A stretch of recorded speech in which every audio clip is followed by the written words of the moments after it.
అవును, ఇందాక మనం ఈ రూట్ లోనే కదా వచ్చాం. అవును, ఈ రూటే. ఏమా ఈ దారిలో వెళ్ళొచ్చా? వెళ్ళొచ్చే. మరి బ్రిడ్జ్ రిపేర్ అన్నారు.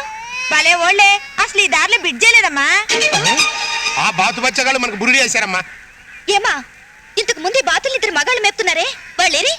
వాళ్ళు హరిశ్చంద్ర ప్రసాద్ గారింటో ఉంటారు. బాతు బచ్చాలు, మీరు హరిశ్చంద్ర ప్రసాద్ గారింట్లోనే ఉంటారా? చెప్తా.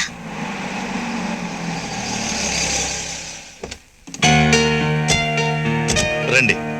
Hello hello hello hello hello, she's my sister Swapna. Hello. ఆయన మా అంకుల్ మేజర్ ఎద్దులయ్య. జై హింద్. పాకిస్తాన్కి మన సైన్యాన్ని చూస్తే సింహ స్వప్నం, నన్ను చూస్తే ఎద్దు స్వప్నం. అవును మావయ్య, మన మిలిటరీలో వంట చేసేది నార్త్ ఏరియనా సౌత్ ఏరియనా? ఇద్దరు కాదమ్మా, తాడేపల్లి గుడేరియన్. ఆయనే ఈయన. అవును, మీ అమ్మగారు నాన్నగారు రాలేదేంటి? ఈ రోజు కోర్టులో ఒక ముఖ్యమైన కేసుకి జడ్జిమెంట్ ఉంది.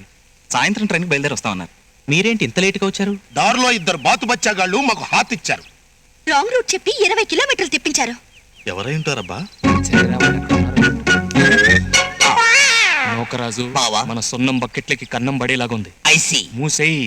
ఆ బాతు బచ్చాగాళ్ళు మీ ఇంట్లోనే పనిచేస్తున్నారంట. మా ఇంట్లోనా? ఎవరన్నాయా? బావా, చెబితే విన్నావా? అనవసరంగా వాళ్ళని తప్పుదారి పట్టించావు. నేనా? వాళ్ళు గనక నా చేతికి దొరికితేనా?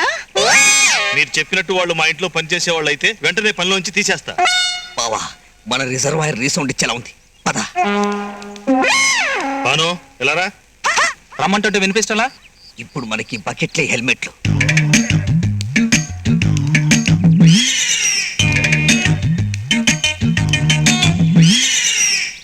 ఇక్కడ బాతులు మేపే వాళ్ళు ఎవరైనా ఉన్నారా? ఉంటే చెప్పండి, వాళ్ళని AK-47తో ఏకేస్తా. పీకెవలేవో స్టిక్కరు.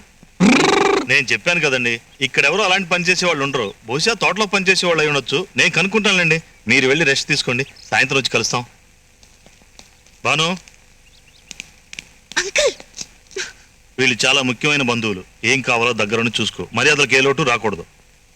అందరి దగ్గర ఆకతాయితనంగా ప్రవర్తించినట్టు వీళ్ళ దగ్గర ప్రవర్తించకు. అర్థమైందా? కార్లో లగేజ్ ఉంది, వెళ్ళి పట్టుకురండి.